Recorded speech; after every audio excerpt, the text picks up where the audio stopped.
नृत्य राघव मंदिर में हिंदी साहित्य सम्मेलन संपन्न।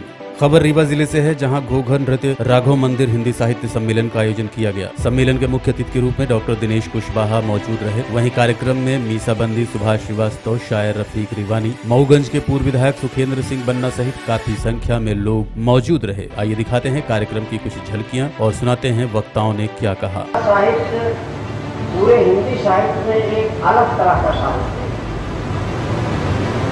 रीवा एक तो संपूर्ण परंपरा नटवर और नटराज, इन दोनों के बीच में राम का चरित्र कभी नट के रूप में या नृत्य करते रूप में साहित्य में कहीं नहीं मिलता। लेकिन रीवा में ये परंपरा महाराज विश्वनाथ सिंह ने प्रमोदवन में स्थापित की थी और वह परंपरा यहाँ आज तक। इस बड़े कार्यक्रम के मुख्य अतिथि माननीय डॉक्टर दिनेश कुशवाहा जी, मदन मोहन मिश्र जी, सामने बैठे भाई हरद्वार शुक्ल जी, हमारे मऊगंज के पूर्व विधायक जरूर कह रहा हूँ, लेकिन ये कहने में एक बात संकोच जरूर लगता है कि वर्तमान में जितने वो सक्रिय हैं, शायद हमारे जिले में कोई दूसरा विधायक बन सक्रिय होगा जितना बनना सके। उनकी सक्रियता के साथ और सुभाष बाबू के इस आयोजन के लिए मैं 2-3 बातें छोटी आपसे बताना चाहूँगा। वे हमारे रीवा के सभी वरिष्ठजन, हमारी माताएं बहन, हमारे युवा साथियों, आज इस कार्यक्रम में राघव शरण मंदिर के आयोजन में खास करके इस कवि सम्मेलन में बुलाया गया। इसके लिए मैं इस आयोजन समिति को अपनी ओर से बहुत बहुत धन्यवाद एवं बधाई देना चाहता हूं। साल से अगर कोई आयोजन चल रहा और कोई सरकारी सुविधा न लेते हुए और सिर्फ सहयोग से, तो मैं समझता हूं ये बहुत बड़ी बात है। क्योंकि छोटा मोटा आयोजन 20-20 दिन का तो नहीं, पर कम से कम 1 दिन 2 दिन का हम लोग करते हैं, भले ही राजनीतिक हो।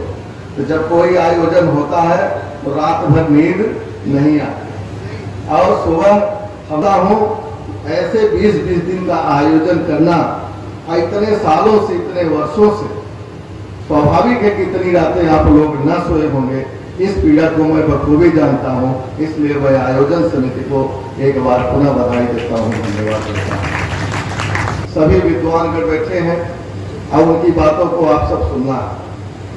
निश्चित रूप से हमारे चंद्र जी बैठे हैं, हमारे रिवानी जी बैठे हैं, हमारे यूनिवर्सिटी से थोड़ा शकल से पहचानता हूँ, नाम से भटक जाता हूँ, भी अपनी तरफ से स्वागत करता हूँ, अभिनंदन करता हूँ कि आप सब अपना काम छोड़ करके और हम सबको जगाने के लिए जहां न पहुंचे कवि वहां, जहां न पहुंचे रवि वहां पहुंचे कवि। इसलिए कवि का क्या महत्व है?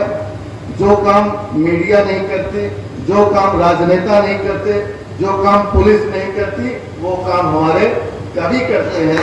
इसलिए हमारे महत्वपूर्ण विद्वान हमारे रीवा के हैं। आप लोगों ने इस समाज के लिए बहुत कुछ किया है, आगे भी करते रहें। ज्यादा कुछ न बोलते हुए भगवान राम की कृपा, जिस 70-80 वर्ष हो रहे हैं, 70 वर्ष तो हो रहे हैं, जनता संचालित कर रही है। हमसे लोगों ने कहा, कलेक्टर साहब से कहा जाए, संस्कृति विभाग से कहा जाए, इसका पैसा मांगा जाए। हमने कहा कलेक्टर और सरकार तो दुनिया भर का काम करती है, इतना बड़ा ये जनमानस है। कल यहाँ बैठने के लिए लोग बोरा और पत्थर लेके आते, ज्यादा नहीं। रफीक रिवानी जी हमसे बता रहे थे कि हम लोग यहाँ मिला, पर हमारी मांगने की आदत नहीं गई। वो मदद कर दे, वो कर दे, वो कर दे, वो कर दे। हम अपनी इतनी पुरातन 182 वर्ष की रामलीला इस परंपरा को क्या आम जनता नहीं संचालित कर सकती?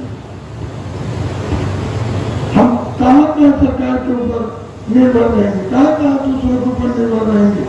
वो कितना लगता है।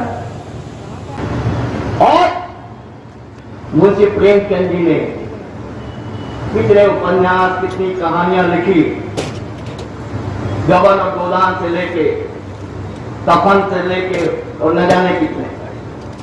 तो वो आज जब हिंदी साहित्य विमर्श की बात चल रही है तो मैं चाहूंगा कि उसकी भूमिका में अगर हम माधवराव चतुर्वेदी की बात करें, अगर हम मैत्री चंद्र गुप्त की बात करें, अगर हम निराला और नीरज की बात करें, तो निश्चित तौर पर मुंशी प्रेमचंद जी को याद करने की आज विशेष जरूरत इसलिए भी है कि आज उनकी पुण्यतिथि है, स्मरण दिवस है। और मित्रों, हिंदी साहित्य बहुत ही समृद्ध रहा है।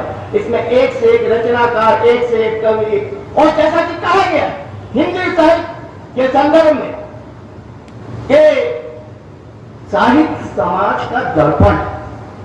और इसका सीधा अर्थ ये है कि अगर आपको समाज के बारे में जानना है, समझना है, देखना है, सुनना है, तो उस देश उस काल की साहित्य की अध्ययन कर लीजिए, उस देश और काल के साहित्यकारों की लिखी हुई रचनाओं का अध्ययन कर लीजिए। आपको पूरा का पूरा साफ साफ दिख जाएगा आईना में कि उस व्यवस्था क्या है, साहित्य की, अर्थ की, राजनीति की, समाज की, शिक्षा की, सारी व्यवस्था उस साहित्य के माध्यम से जानने को मिल जाएगा।